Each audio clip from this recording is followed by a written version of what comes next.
안녕하세요. 남산 듣는 유튜브의 진행자 디지털 라운지의 박지혜 인사드립니다.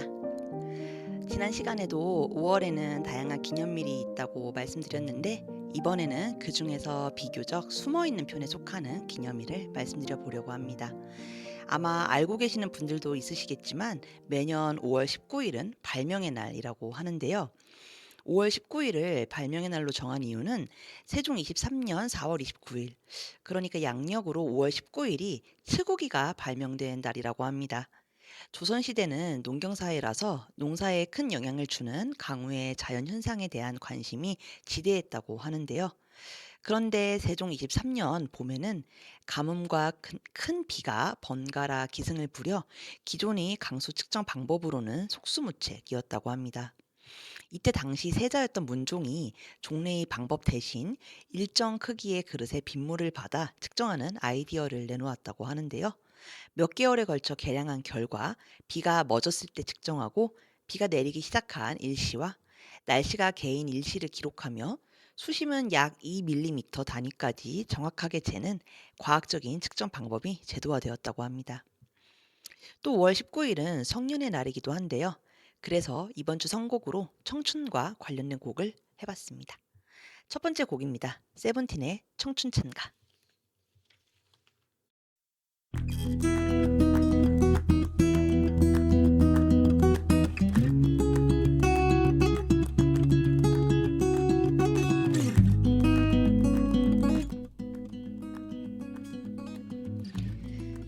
그러면 메인 코너 사서가 들려주는 책 이야기를 진행하도록 하겠습니다. 오늘도 저와 함께 이야기를 나눌 사서를 소개하도록 하겠습니다. 안녕하세요.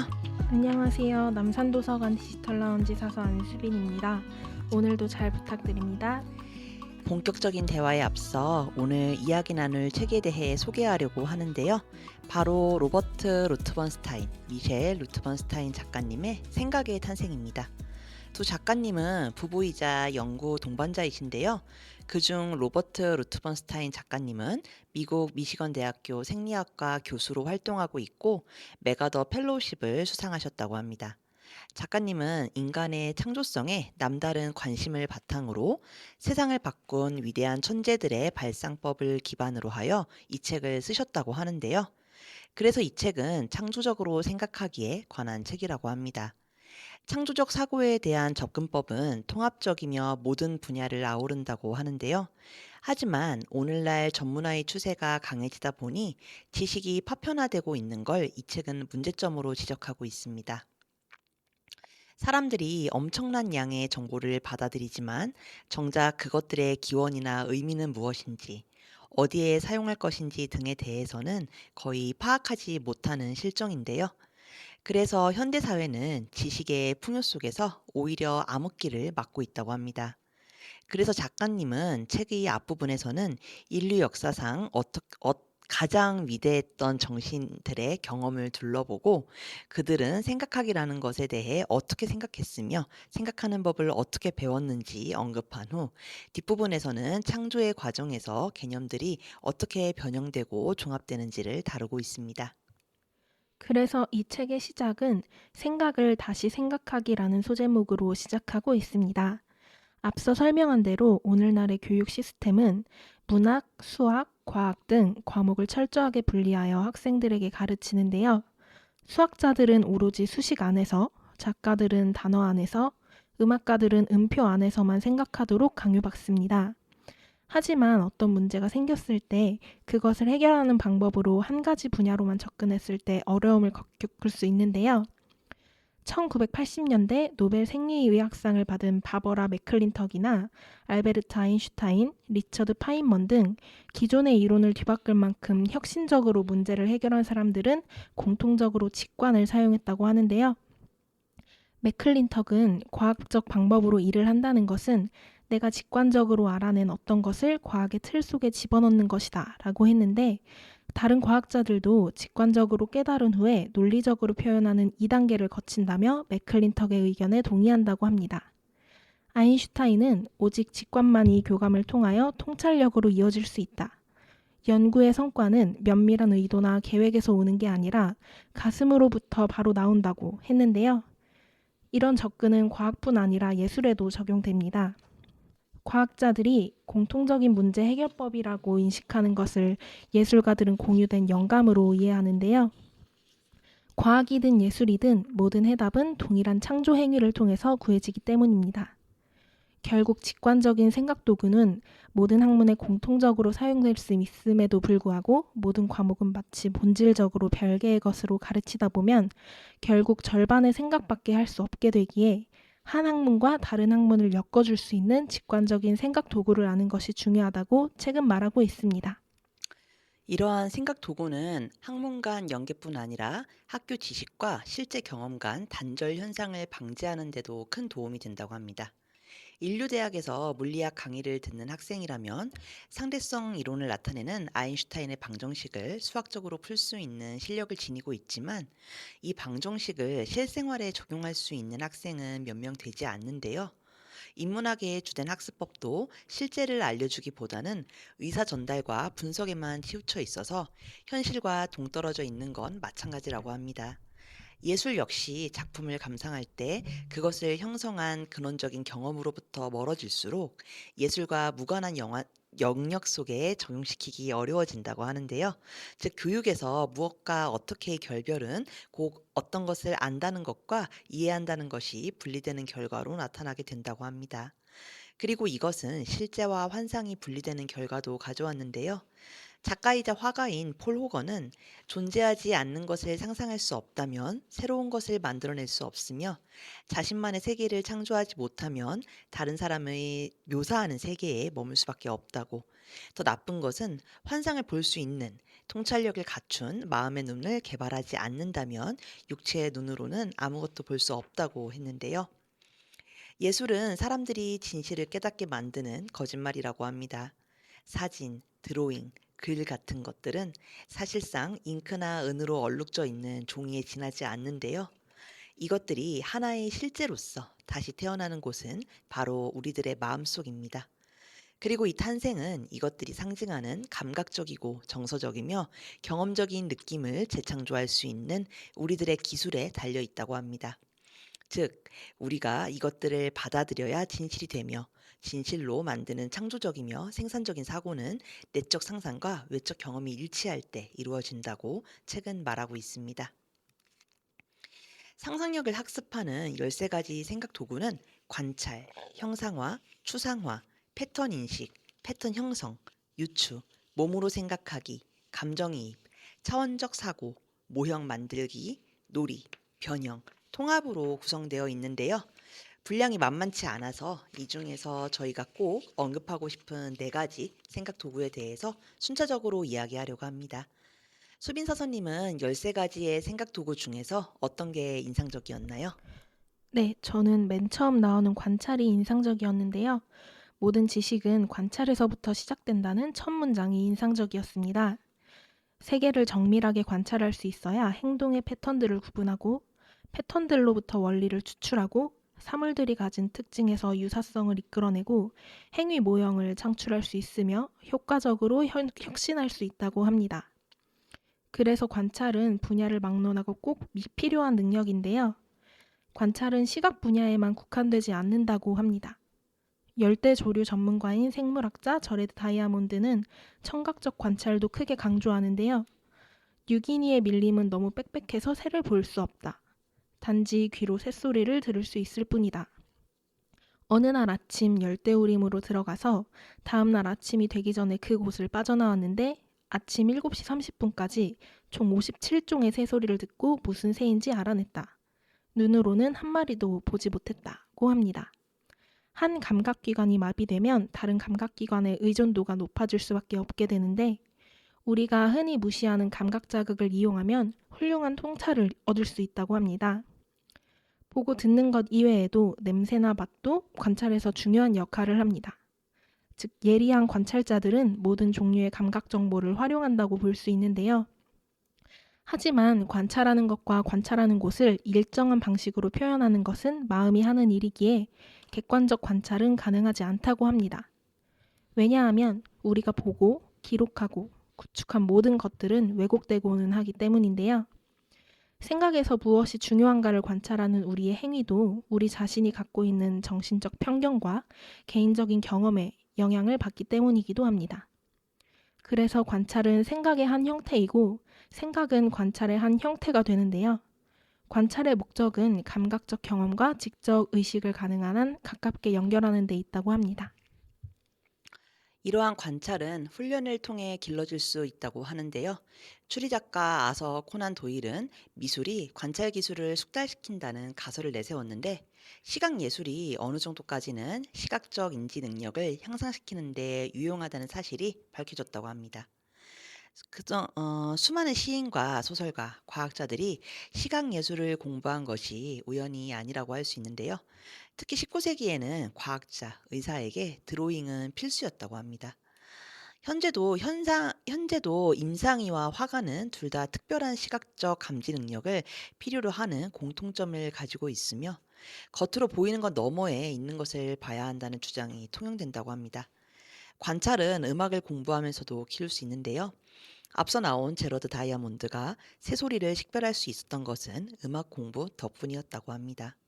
그러면 실생활에서 훈련하는 방법에는 무엇이 있을까요? 눈을 가린 후 물건을 만지거나 냄새를 맡아서 알아맞힌다거나, 또는 눈을 감은 채 소리만 듣고 주위의 상황을 마음으로 구성하는 것도 좋은 실험이 된다고 합니다. 또한 연극 연출가 스타니슬랍스키나 볼레 슬랍스키가 제자들에게 강조하는 모든 주의력을 모으는 연습도 훈련할 필요가 있다고 하는데요. 어떤 대상물을 골라 그것의 형태, 선, 색, 소리, 촉감적 특징, 냄새, 심지어 맛까지 머릿속에 집어넣은 다음 그것을 지우고 세부 사항들을 하나씩 최대한 많이 떠올려 보고, 지각한 것들을 적거나 그려보고 다시 대상물로 돌아가서 관찰하고 대조하면 대상을 보다 정밀하고 효과적으로 관찰하도록 해준다고 합니다. 대상에 잠재된 것들을 발견하기 위해 관찰하려면 참을성과 끈기를 길러야 하는데요. 참을성과 끈기야말로 평생 배우는 사람을 만드는 좋은 훈련이라고 책은 말하고 있습니다. 다음으로 이야기할 생각 도구는 유추입니다. 유추란 둘 혹은 그 이상의 현상이나 복잡한 형상들 사이에서 기능적 유사성이나 일치하는 내적 관련성을 알아내는 것을 말한다고 합니다. 책에서는 양자론을 사례로 들고 있습니다. 독일의 물리학자 막스 플랑크는 수소처럼 단순한 한 개의 핵과 오직 한 쌍의 전자를 가진 원자도 복잡한 스펙트럼을 가지고 있다는 사실을 알아냈는데요. 그 이유에 대해 답을 찾다가 음악과의 유사성을 떠올리며 답을 찾을 수 있었습니다. 플랑크가 발견한 개별 원자의 화음적 특징은 양자론의 기원이 되었습니다. 프랑스의 물리학자인 루이 드 브롤리는 여기서 더 나아가 원자를 실제 작은 현악기로 여겼다고 하는데요. 그는 이 작은 악기의 현이 진동하면 당연히 상음이나 배음이 나와야 한다고 생각했다고 합니다. 즉 전자가 입자이면서 파동이라는 뜻인데요. 당시에 아무도 믿지 않았으나 1927년 지 데이비슨과 L.H. 커먼은 드 브룰리의 원자 배음을 듣는데 필요한 도구를 개발하여 마침내 그 배음을 찾아내서 에너지를 방사하는 원자핵은 배음을 만들어낸다는 게 밝혀졌는데요. 이 발견은 핵 자기공명 분광학으로 이어져 MRI라고 부르는 자기공명 영상 기법이 탄생했는데, 이는 현재 대표적인 의학 진단 기법이 되었습니다. 플랑크나 드 브롤리의 사례를 보면 우리를 구속하거나 자유롭게 하는 것은 감각이 아닌 유추를 통해서 미지의 것들을 조명할 수 있는 능력임을 알 수 있는데요. 즉 학습은 유추에 의존한다고 볼 수 있습니다. 많은 철학자들은 유추가 비논리적이라서 판단을 그르치게 한다고 폄하하지만, 오히려 유추는 불완전하고 부정확하기 때문에 알려진 것과 알려지지 않은 것 사이에 다리가 될 수 있으며, 기존의 지적 도구로 도달할 수 없는 새로운 이해의 세계로 도약하도록 우리를 도와준다고 합니다. 유추는 여러 중요한 과학적 발견의 밑받침이 되었는데요. 뉴턴이 발견한 중력의 법칙은 사과가 나무에서 떨어지는 것을 보고 달도 반드시 떨어져야 할 것이라고 생각한 데서 생겨났다고 합니다. 사과를 땅으로 잡아당기는 힘이 있다면 이 힘이 하늘 위로 계속 뻗쳐나갈 것이고, 그렇게 되면 달까지 끌어당길 거라고 유추했던 것인데요. 사물의 작용과 천체의 역학 간의 뉴턴의 유추는 상당히 깊이가 있는 것이었고, 이는 물리학에 혁명적인 변화를 가져오게 되었습니다. 많은 발명품과 공업 제품들도 자연에 대한 유추의 결과인데요. 오늘날 병원에서 상처를 봉합하는 데 쓰이는 외과용 스테이플러는 원시 부족민들이 무는 개미를 이용해서 벌어진 상처를 잡아매는 것을 보고 착안한 물건이라고 합니다. 유추는 공학이나 과학에서와 마찬가지로 예술 분야에서도 활발하게 이루어지고 있는데요. 많은 예술가, 특히 시인은 객관적 세계가 아닌 주관적 세계에 대한 인간의 이해가 넓어지기를 원하기에 지적, 정서적 연상을 동원해서 알려진 것과 알려지지 않은 것 사이의 유사성을 찾으려고 합니다. 다른 사람들의 마음이 자신과 같다는 가정하에 시각적, 청각적, 후각적, 촉각적 이미지를 다듬고 그곳을 통해서 독자들의 가슴 속에 자신이 경험한 것과 가까운 정서적 느낌을 불러일으키려고 애쓰는데요. 문학뿐 아니라 미술 작품들도 유추를 기반으로 한다고 합니다. 유추를 통해 배워야 할 것은 너무나 많기 때문에 어떻게 배울 것인지에 대해서도 많은 생각을 해볼 필요가 있다고 하는데요. 유추적 사고를 자극하는 일은 아주 어렸을 때부터 시작할 수 있다고 합니다. 작가 제럴딘 브룩스는 아이들이 현실에 상응하는 또 다른 가능성인 우주를 발견하게 해야 한다고 하는데요.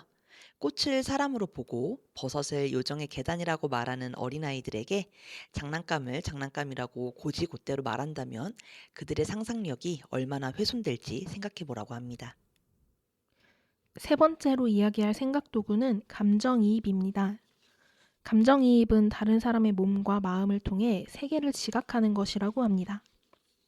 대부분의 배우들은 자신이 그려내고자 하는 극중 인물에 감정이입하여 연기를 하는데요. 영국 배우 데니얼 데이 루이스는 자신이 맡은 역을 실제 생활에서 살아본다고 말한 적이 있다고 합니다. 연출가 콘스탄틴 스타니슬라브스키는 연기에 있어서 이런 내적 진실의 가장 강력한 옹호자 중 한 명인데요. 배우들은 역을 이해하고 거기에서 묘사되는 인물과 심정적으로 동조해야 하며 스스로를 그 인물의 위치로 밀어넣어야 한다. 그럼으로써 배우들은 인물이 행동하는 것처럼 연기하게 될 것이다. 이 과정은 배역에게 요구되는 것과 같은 느낌을 배우의 내면에 불러일으키게 된다고 합니다. 또한 내과 의사들 또한 감정이입을 통해 환자를 진찰하고 처방하는데요. 많은 의학 교육자들은 짧은 시간 동안이라도 환자가 되어보는 능력의 유무는 뛰어난 임상의와 그렇지 않은 의사를 구분하는 기준이 된다고 합니다.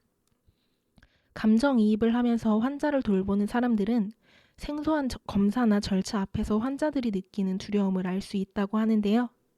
즉, 다른 사람을 대할 때 외부인의 시각에서 객관적으로만 이해하려 해서는 안 되며 타인의 내부에서 주관적으로 이해하는 법을 배워야 한다는 뜻으로 해석할 수 있습니다. 이 점에서 감정이입은 형성화나 고유 수용 감각적 사고와 차별화되는데요. 감정이입은 다른 사람이 되어보는 것입니다. 감정이입을 이해하는 열쇠는 다른 사람의 몸과 마음을 통해 세계를 지각하는 법을 배우는 데 있다고 합니다. 감정이입은 과학 연구에서도 성패를 좌우하는 요인인데요. 특히 동물행동학자들은 감정이입을 연구 전략으로 삼는 학자들 중에서 가장 앞서 나간다고 합니다. 오랫동안 아프리카에서 침팬지를 관찰한 제인 구달은 침팬지가 보여주는 어떤 행동은 우리 인간의 행동과 깜짝 놀랄 정도로 유사하다. 일단 감정이입을 하게 되면 다른 침팬지에 대한 태도나 기분상의 작은 변화를 나타내는 미세한 신호를 보다 잘 감지하게 된다. 즉, 직관적인 해석은 연구 대상에 대한 감정이입으로 인해 가능해진다. 라고 했는데요. 감정이입은 동물에만 해당되는 것이 아니라 나무, 세포, 염색체에도 가능합니다. 바로 앞서 언급한 바버라 맥클린턱은 옥수수를 비롯한 다양한 생물의 유전자를 연구했는데 유기 조직체에 너무 빠진 나머지 실제로 스스로가 유전자나 염색체가 된 것처럼 느꼈다고 하는데요. 다양한 사례를 통해 우리는 감정이입이 모든 종류의 창조적 사고에서 일반적으로 나타나는 것이라는 결론을 내릴 수 있습니다. 그러면 감정이입은 어떻게 배울 수 있을까요? 연극 경험은 감정이입적 상상력을 촉발하고 키워주는데요. 연기 수업을 받지 않더라도 메소드 배우들이 고안한 테크닉들을 적용하면 도움이 될 수 있습니다. 문학 역시 감정이입에 접근하는 또 다른 통로를 제공하는데요. 훌륭한 문학 작품은 사람이 아닌 것이 되는 것이 어떤 느낌인지를 맛보게 해줍니다. 이러한 방법을 통해 우리가 자신이 이해하고 싶은 것이 될 때 가장 완벽한 이해가 이루어질 수 있다고 책은 말하고 있습니다. 마지막으로 이야기할 생각 도구는 통합입니다. 응용 수학자이자 런던의 유니버시티 칼리지 학장이었던 제임스 라이트힐은 수영이야말로 자신이 항공역학과 유체역학을 얼마나 잘 알고 있는지 몸소 시험하는 일이라고 믿었다고 하는데요. 자신의 실험과 거기서 추출한 이론적 확신을 근거로 조종사들과 그 자신의 안전을 담보하려 했다고 합니다. 즉, 종합적 이해는 감각적 인상과 느낌, 지식과 기억이 통합적으로 결합하는 것이라고 하는데요. 감각 융합 현상들은 공감각의 형태를 띠는데 누구에게나 특정한 소리, 냄새, 맛 또는 행동은 특별히 유쾌하거나 불쾌한 공감각적 기억을 불러일으킵니다. 이것이 자연스러운 이유는 우리가 기억과 생각을 운동 감각적, 시각적, 청각적, 그리고 기타의 감각적인 형태나 패턴으로 저장하고 있기 때문인데요. 사람들은 의식적으로 감각 융합 능력을 키우건 안 키우건 간에 생각이라는 것은 감각과 지식 사이에 만들어지는 결합에 의존하고 있습니다. 우리는 감각기관들이 따로따로 지각작용을 수행하고 있다고 생각하지만 실제로 그것들이 합리적으로 생각하고 행동할 수 있도록 통합하고 조정해야 합니다. 앞서 말한 대로 일반적인 믿음과는 달리 사람들은 온 두뇌를 써서 생각하는데요. 사과 맛을 정확하게 이해하려면 혀 못지않게 눈, 코, 손의 감각도 중요합니다. 맛 테스트를 할 때 참가자들 앞에 사과와 토마토 조각을 먹으라고 내놓으며 보지도, 냄새 맡지도, 만지지도 못하게 한다면 사람들 대부분은 이 둘을 쉽게 구분하지 못할 텐데요. 즉, 감각 기관과 정보가 서로 차단되면 지능에 혼란이 초래됩니다. 반대로 피자의 이미지와 초콜릿의 냄새를 억지로 결합시키면 마음의 감각에 교란이 되는데요. 마음과 몸은 별개가 아니기 때문에 감각과 감성은 분리될 수 없다고 합니다. 그렇기에 우리에게는 통합적인 마인드가 절실하게 필요하다고, 혁신의 기법이랑 항상 모든 분야에 걸쳐 있으며 다양한 방법론을 가진다고, 미래는 우리가 삶의 방법 모두를 통합해서 통합적 이해를 창출할 수 있느냐에 달려 있다고 책은 말하고 있습니다. 자, 이제 메인 코너를 마무리할 시간이 왔습니다. 수빈 사서님, 오늘 남산 듣는 유튜브를 방문하신 소감이 어떠신가요? 천재와 일반인의 차이란 타고난 재능이나 노력이 아닌 남과 다른 나만의 독특한 창조적 사고를 기르는 데 있다는 걸 알 수 있는 시간이라 좋았습니다. 네, 다음에도 방송을 진행하는 저희와 듣는 여러분께 좋은 영향을 끼칠 수 있는 책을 들고 오겠습니다. 그러면 이제 오늘 코너의 마지막을 알리는 음악을 들려드리려고 하는데요. 수민 사서님, 혹시 준비해 오신 곡이 있으실까요?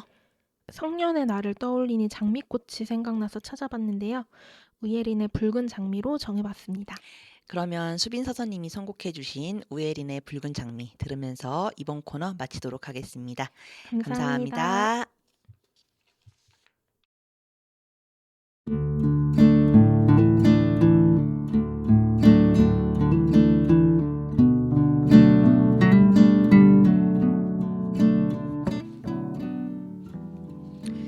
자, 이제 남산 듣는 유튜브를 마칠 시간입니다. 20분이 어떻게 흘렀는지 모를 정도로 순식간에 흘러갔는데요. 마무리 코너로 여러분께 그림책 한 권을 소개하려고 합니다. 바로 로랑모로 작가님의 그림책 무슨 생각하니인데요. 이 책은 우리가 거리에서 만나는 이웃들의 머릿속을 재미있게 살펴보는 시적인 여행을 제안하는 그림책입니다. 그림책은 마을 사람들의 다양한 생각과 감정을 한 사람당 3쪽에 걸쳐 소개하는 형식으로 구성되어 있는데요. 왼쪽에는 마을 사람의 생각이 텍스트로 적혀 있고 오른쪽에는 그 사람이 초상화가 그려져 있는데 초상화에 연결된 플랩을 열면 초상화에 그려진 인물이 하는 생각이 그림으로 묘사되어 있습니다. 그림책 속에는 단 것을 좋아하는 빨간머리 소녀 아나엘부터 마냥 행복하기만 한 주근깨 소녀 마띠유의 온통 일생각으로 가득한 창 아저씨, 천둥벌거 숭이 같았던 어린 시절을 떠올리는 류시앙 할아버지까지 다양한 연령대의 이웃들이 등장합니다. 앞서 이야기 나눈 생각이 탄생에서도 13가지의 생각 도구 중에서 가장 먼저 등장한 게 관찰이듯이 나와 내 가족, 친구, 이웃에 대한 관찰이 우리가 더 나은 생각을 하게 되고 이것이 바로 새로운 무언가를 만들 수 있는 원동력이 되지 않을까요? 마지막으로 이무진의 청춘 만화 함께 들으며 인사드리겠습니다. 다음에 다시 만날 때까지 모두 건강하고 행복하시길 기원하겠습니다. 지금까지 남산도서관 박지혜였습니다. 감사합니다.